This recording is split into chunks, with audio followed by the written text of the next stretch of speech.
இட்லி எப்பா இட்லி போட்ட சமான எவ்வளவு பெரிய பூகம் வந்தாலும் சரிடா நீ ஒரு ஆள் எஸ்கேப் ஆயிருப்பா. வெல்கம் டு ஐரக்ஷன் சேனல். எங்களோட வீடியோஸ் உங்களுக்கு பிடிச்சிருந்ததுன்னா லைக் பண்ணுங்க, கமெண்ட் பண்ணுங்க, ஷேர் பண்ணுங்க, மறக்காம சப்ஸ்கிரைப் பண்ணுங்க. ஓகே, இப்போ என்ன வீடியோ பார்க்க போறோம்னா எம்டிஎன் சேனல் தான் பார்க்க போறோம். ரீசெண்டாக பட்ட வீடியோ தான் பார்க்க போறோம். வணக்கம். இந்த நான் வடக்கு வந்துட்டு நோ லாஜிக் சீன்ஸ். ஓஹோ, போஜ்பூரி வந்துடும் கண்டிப்பா. ஓ, ஃபர்ஸ்ட் உஸ்தாத் பகத்சிங் படத்தோட நோ லாஜிக் சீன்ஸ் பார்த்தோம். ஓ, பவன் கல்யாண் படம். இது ஒரு படம் இல்ல. இந்த படம்னா நல்லா இருக்கான்னு தெரிஞ்சும் பார்த்தேன். எனக்கு ஒரு பாடம் படம் இல்ல, மக்களுக்கு ஒரு பாடம். படத்தோட ஸ்டார்டிங்லயே ஒரு கொலைகார கும்பல் ஒரு யானையை கொல்றதுக்கு சுத்து போட்டுறாங்க. சுத்தி வளைங்கடா, இன்னைக்கு சரியான வேட்டை. சின்ன பையனா இருக்கிற நம்ம ஹீரோ அதை தடுத்து நிறுத்தி அவங்க எல்லாருமே கொன்னுறான். சின்ன பையனா? ஓஹோ. இதெல்லாத்தையும் வேடிக்கை பார்க்கிற கேஎஸ் ரவிக்குமார் அந்த பையனை ஒரு சீர்திருத்த பள்ளிக்கு அனுப்பாம அவரோட ஸ்கூல்லே சேர்த்துக்கிறாரு. கார்டியனா என் பேரு எழுதிக்கங்க. இந்த நிமிஷத்துல இருந்து இந்த பையனுக்கு நான் பொறுப்பு. என்ன மனசுடா, இவர் தாண்டா ஒரு நல்ல ஆசிரியர். இந்த கலிகாலத்துல அந்த யானையை காப்பாத்துனதுனாலயா? இப்படி ஒரு நல்ல ஆசிரியரை பாராட்டி இவருக்கு ஒரு நல்ல ஆசிரியர் விருது கொடுக்குறாங்க. உங்களுக்கு தலை சிறந்த ஆசிரியரா ஸ்டேட் அவார்ட் கொடுத்திருக்காங்கயா. நல்ல டப்பிங்டா, கேவலமா இருக்கு. ஸ்கூலுக்கு வந்து கொடுக்குறாங்க. சிஎம் ஐயா நம்ம ஊருக்கு வந்துட்டாரு. ஓஹோ, நீங்க ரொம்ப நல்ல ஆசிரியரா இருக்கீங்க, என்னோட சிஎம் பதவி சும்மா தான் கிடக்கு, வந்து கட்சியில ஜாயின் பண்ணீங்க, அடுத்து சிஎம் ஆயிடலாம். என்னங்க அவன் நிஜமா தான் கேட்கறான் போல இருக்கு. ஒரு சின்ன அவார்டுக்காக நீங்க இவ்வளவு தூரம் வந்திருக்கிறது. நான் இவ்வளவு தூரம் உங்களுக்கு அவார்டு கொடுக்கறதுக்காக வரலங்க. உங்களை என் பார்ட்டியில சேருங்கன்னு சொல்றதுக்காக வந்திருக்கேன். பார்ட்டியிலையா? அப்படிதான் நானும் யோசிப்பேன். பார்ட்டியா? நீங்க நினைக்கிற பார்ட்டி கிடையாது. அதுக்கு என்னங்க டெய்லி வரலாம், பார்ட்டி தான். அவரோட கட்சியில ஜாயின் பண்ண சொல்றாரு. இதுக்கு பார்ட்டிக்கே கூட்டிருக்கலாமே.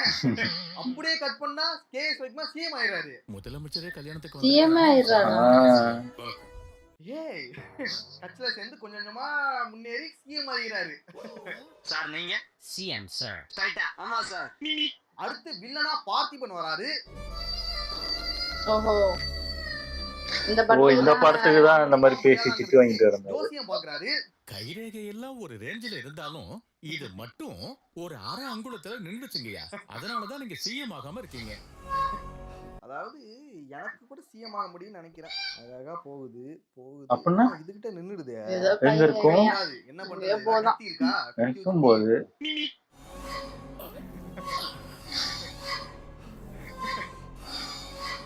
பார்த்தாலே தெரியுது. தெரிகிறதா? இப்ப சிஎம் ஆவேன்ல. நீ மட்டும் இல்லடா, உன் பரம்பரையில எவனுமே சிஎம் ஆக முடியாது. என்ன பொறுத்தவரைக்கும் ஜோசியம் உண்மையா இல்லையான்னு தெரியல, ஆனா ஜோசியக்காரன் கரெக்டா தானே சொல்லியிருக்கான். இப்ப ஹீரோ வந்துட்டு ஒரு டான்ஸ் ஆட போறாரு, அதுக்கு பில்டப் பண்றாங்க. யார் இந்த பிள்ளைங்க பசங்க? அண்ணன் டான்ஸ் பத்தி உங்களுக்கு என்ன தெரியும்? அவரோட டான்ஸ் பத்தி உங்களுக்கு என்னடா தெரியும்? பில்லக்கா பசங்களா, அவரோட ஆட்டத்தை பார்த்தா நீங்க சதறிடுவீங்க அப்படின்னு ஏகப்பட்ட பில்டப்ப கொடுக்குறானுங்க. அண்ணன் இறங்குற வரைக்கும் தான் அமைதியா இருப்பாரு. இறங்குனா அட்டகாசம். என்ன பயங்கர ஆவா சார் இது? யாரு நீங்க பண்ற பில்டப்ப பாக்கும்போது ஒரு மரண டான்ஸ் ஆட போறாருன்னு எதிர்பார்த்தேன். ஒரு தடவை ஆடுங்கண்ணா. ஆமாண்ணா, இந்த பிள்ளைக்கா பசங்களுக்கு எல்லாம் உண்மை தெரியணும்னா. இவனை பில்டப் பண்றான், இவன் பாட்டு அவனை பில்டப் பண்றான். என்ன நடக்குது? ஆடு வர மாட்டாரு. என்ன பண்ணிருக்காருன்னு பாருங்க. அட பாவிகளா.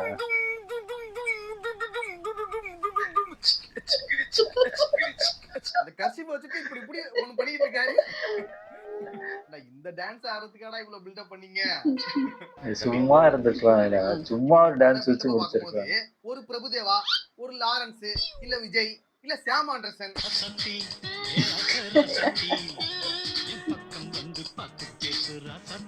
இல்ல நிரஞ்சன்,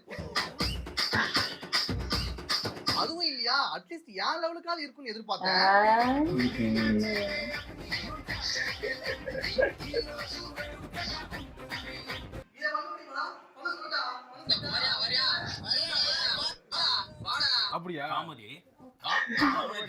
காமெடி ஃபுல் சாங் வச்சு பார்த்தேன் ஏதாவது ஒண்ணு பயங்கரமா ஒண்ணு ஆடுவாருன்னு. இல்ல அவர் எப்படி வேணா டான்ஸ் ஆடட்டும், என்ன வேணா பண்ணட்டும், ஏன் டான்ஸே ஆடாம அந்த சாங்ல சும்மா பில்டப் நின்னுட்டு கூட வரட்டும், அது இங்க பிரச்சனை இல்ல. ஆமா ஆமா, ஆனா இப்படி ஒரு அதான் டான்ஸ் build up பண்ணாம விட்டு. பில்டப் பண்ணீங்களா, அதுலதான் நான் காண்டாயிட்டேன். அதுக்கு ஏதாவது ஆக்ஷன் சீனுக்கு பில்டப் கொடுத்திருந்தா கூட நல்லா இருந்திருக்கும். அடுத்து ஒரு முஸ்லீம் ஏரியாக்குள்ள வில்லனை பிடிக்கிறதுக்காக ஹீரோ போவாரு. அது ஒரு முஸ்லீம் ஏரியாவா இருக்கனால பொட்டு வச்சுட்டு உள்ள போக முடியாதான். ஓகே சாப் பொட்டு அழிச்சிட்டிங்கன்னா பெட்டர் சாப். நான் பிறந்த பழைய குப்பத்துக்கு பாகிஸ்தானுக்கு இல்ல. இந்த டயலாகும் சரி இந்த சீனுமே சரி ஒரு தேவையே இல்லாத ஒண்ணு. ஒரு முஸ்லீம் ஏரியாக்குள்ள போகணும்னா நம்ம வந்து பொட்டை அழிச்சிட்டு தான் போகணுமா? அப்போ ஒரு இந்துக்கள் ஏரியாக்குள்ள ஒரு முஸ்லீம் ஃப்ரீடமா போக முடியாதா? என்னடா இது? இது தேவையில்லாத ஒரு வெறுப்பையும் பிரிவினையும் உண்டாக்கும். அவர் கட்சிக்காக எடுத்திருக்கான், பிஜேபியில அதுக்காக எடுத்திருப்பாங்க. இப்படிதான் வந்துட்டு இருக்கு. அது என்ன காரணம் உங்களுக்கே தெரியும். எந்த மூதேவியோட குணம் வந்துச்சோ உனக்கு? இப்படி அடுத்தவங்களை கஷ்டப்படுத்தி பாக்க. ஐயோ பாறாங்கல்லில சவுத்லயே ஆரம்பிச்சிட்டாங்க போலயே. இருந்தாலுமே இந்த சீனுமே லாஜிக் இல்லாம தான் இருக்கும். இப்போ ஒரு சர்ச்சையில மாட்டினாங்க. இப்போ இவர் ஒரே ஒரு கன்னை மட்டும் வச்சுக்கிட்டு கனடா சிஎம் சொல்லி சர்ச்சையாச்சு. சாலே ஒரே ஒரு கன்னை வச்சுக்கிட்டு அவ்வளவு பேர் இருக்கும்போது அவரை வந்து தூக்கிட்டு வந்துருவாராம் அவரு.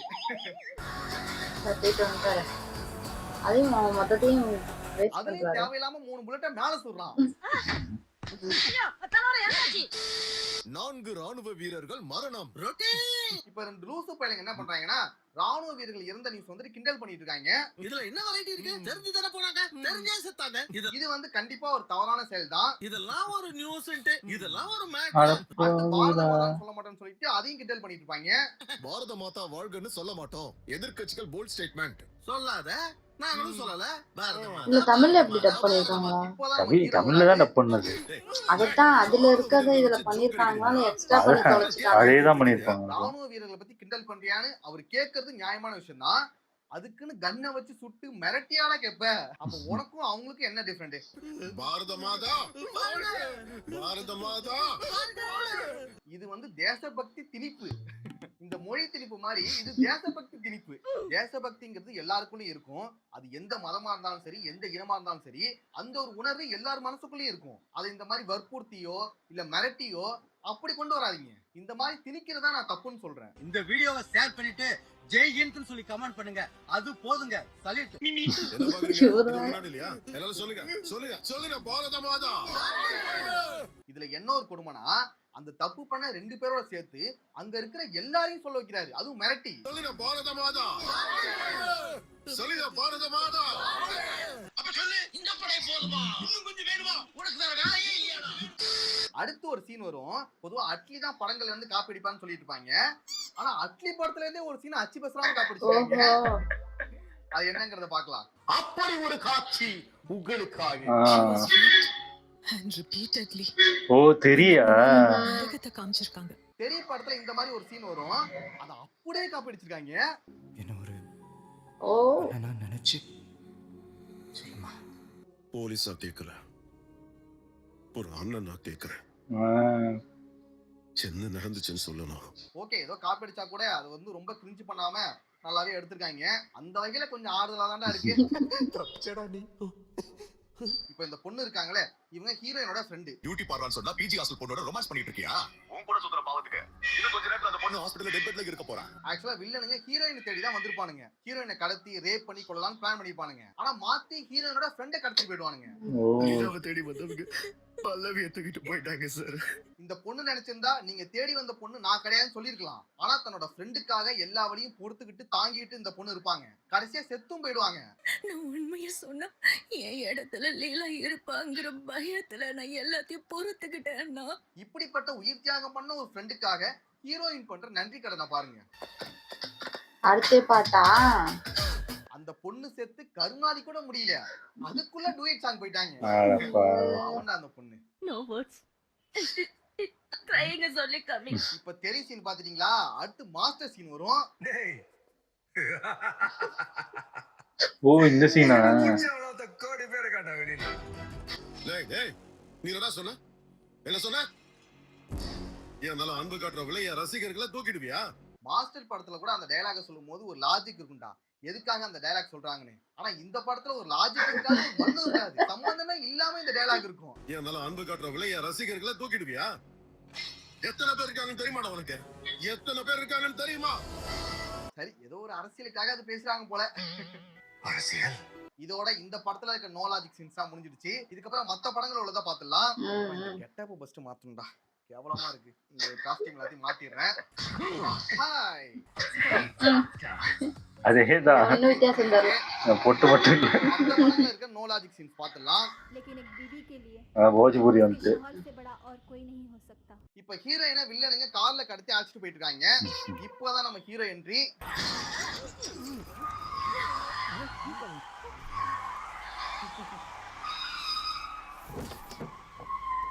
இதுலயே தலை சுத்திரும் போல இருக்கு ஹீரோ. ஹீரோவா ஒன்னும் வில்லமா இருக்கான். ஆமா.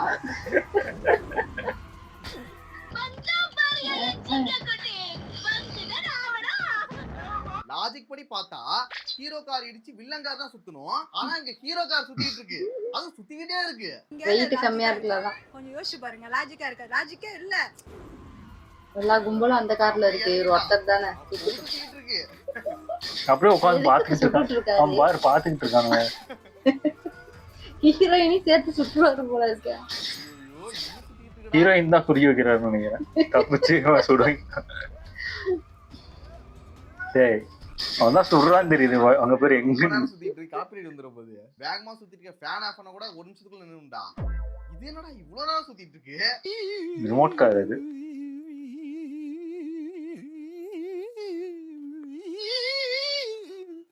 இப்ப ஹீரோ வந்துட்டு வில்லனை ஒரு கொடூரமான முறையில கொல்ல போறாரு. இப்படி ஒரு சாவு யாருக்கும் வரக்கூடாதுடா.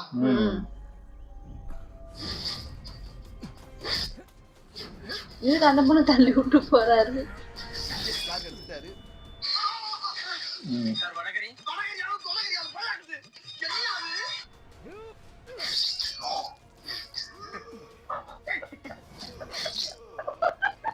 மண்டை வழியா இறக்கி பின்னாடி வழியா எடுத்துட்டாரு. அடப்பாவி.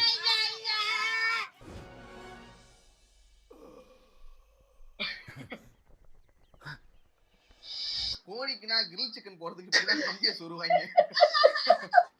அந்த மாதிரி சொல்லி வச்சிருக்காங்க. எப்படி இதெல்லாம் யோசிக்கிறாங்க? Grill chicken தின்றுப்பாங்க.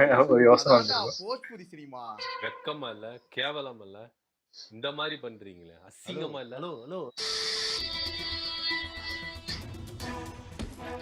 அது ஹீரோவா? ஹீரோவா? நான் ஹீரோயின் நினைச்சேன். வந்து ஒரு பெரிய வில்லனை பார்க்க போறான். இவனை விட அவன் பெரிய வில்லன் காமிக்கிறதுக்கு ஒரு சீன் வச்சிருக்காங்க. அந்த சீனை பார்க்கலாம். बस करो भाई साहब, अब तक ये मर गया होगा. ஒழுங்குச்சு.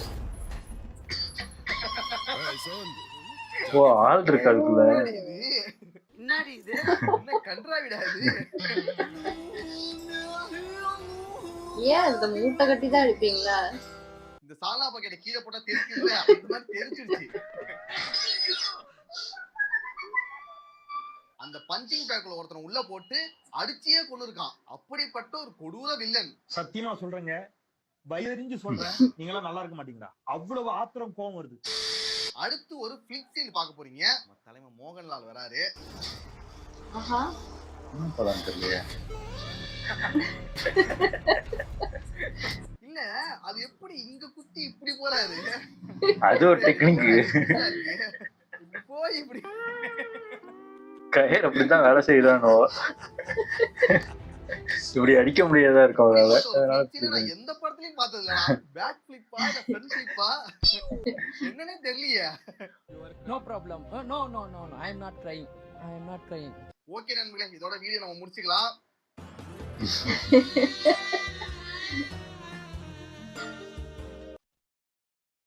இப்ப நல்லா இருந்துச்சு. ஆனா இது போஜ்பூரினாலே இவங்க படம் அப்படிதான் இருக்கும். அது ஹீரோவா வில்லனா ஹீரோயின் இல்ல இல்லையானே கண்டுபிடிக்க முடியாது. அப்படிதான் இருக்கும். போற பக்கம் ஹீரோயினே சுற்றுப்பாரு கொஞ்ச நேரத்துல. நீ இருக்கிறதுனாலதான் கடத்திட்டு போறாங்க. குறியே ஹீரோயின் வச்ச மாதிரிதான் இருக்கு. எல்லாம் அவனை குறுக்க வந்து சுடு வாங்கிடுறாங்க. இனிமே அவனுக்கு வரமாட்டானுங்க. அது அந்த மாஸ்டர் இது தெரியுது, அந்த இதெல்லாம். இந்த படத்துல தான் ஏதோ இதெல்லாம் பெரிய பிரச்சனையா ஏதோ இந்த பார்த்திபன் ஏதோ பேசி அது ஒரு சர்ச்சையாச்சு. இப்போ கர்நாடகா முதல்வர் ஏதோ சர்ச்சையா ஏதோ பேசி அது ஏதோ பிரச்சனை ஓடிட்டு இருக்குன்னு நினைக்கிறாங்க. படமும் அதுக்கேத்த மாதிரிதான் எடுத்திருக்காங்க. ஆமா, அந்த ரிலீஜன் பிரச்சனை வந்து அவங்க அங்க நார்த் சைடுல தான் இருக்கும். இப்ப அது இங்கேயும் கொண்டு வர்றாங்களே. இல்ல அவங்க வாண்டடா அவங்க அந்த இதுல சேர்ந்திருக்காங்களா அதுக்காகவே எடுக்கிற மாதிரிதான் பண்றாங்க. அது நல்லாவே தெரியுது. இப்போ அவங்களுக்கே தெரிஞ்சிருக்கும். எனக்கு தெரிஞ்சு அவங்களோட ஆடியன்ஸுக்குமே இது தெரிஞ்சிருக்கும். இதுக்குதான் அந்த படம் எடுத்திருக்கு. நல்லா இருந்துச்சு, சூப்பரா. ஆமா, ஓகே. என் வீடியோஸ் உங்களுக்கு பிடிச்சிருந்தா லைக் பண்ணுங்க, ஷேர் பண்ணுங்க, கமெண்ட் பண்ணுங்க, மறக்காம சப்ஸ்கிரைப் பண்ணுங்க. நல்லா இருக்கும்.